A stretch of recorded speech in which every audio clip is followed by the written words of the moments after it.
BNP chairman Tarique রহমানকে উদ্দেশ্য করে খাম্বা তারেক বলে মন্তব্য করেছেন ব্যারিস্টার রুমিন ফারহানা।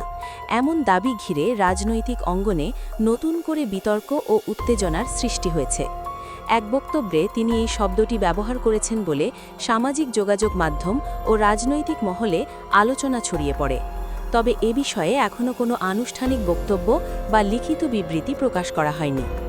রাজনৈতিক বিশ্লেষকদের মতে খাম্বা তারেক শব্দবন্ধটি রাজনৈতিক কটাক্ষ হিসেবেই দেখা হচ্ছে, যা বিএনপির অভ্যন্তরীণ দ্বন্দ্বকে আরও প্রকাশ্য করে তুলেছে। রুমিন ফারহানার সাম্প্রতিক ধারাবাহিক বক্তব্যের প্রেক্ষাপটে এই মন্তব্যকে দলীয় নেতৃত্বের বিরুদ্ধে তার অবস্থানেরই অংশ হিসেবে ব্যাখ্যা করছেন অনেকে।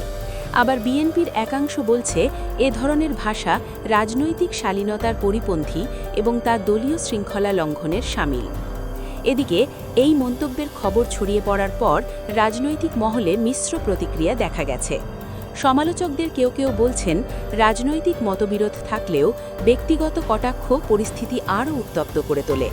অন্যদিকে কিছু পর্যবেক্ষকের মতে এটি বিএনপির ভেতরে চলমান নেতৃত্ব, মনোনয়ন ও ভবিষ্যৎ রাজনৈতিক কৌশল নিয়ে গভীর সংকটের প্রতিফলন। সব মিললে তারেক রহমানকে খাম্বা তারেক বলে আখ্যা দেওয়ার দাবি দেশের রাজনীতিতে নতুন করে বিতর্ক উস্কে দিয়েছে। এই মন্তব্যের প্রেক্ষাপট, সত্যতা ও এর রাজনৈতিক প্রভাব কী হবে সেটিই এখন রাজনৈতিক অঙ্গনের আলোচনার কেন্দ্রে রয়েছে।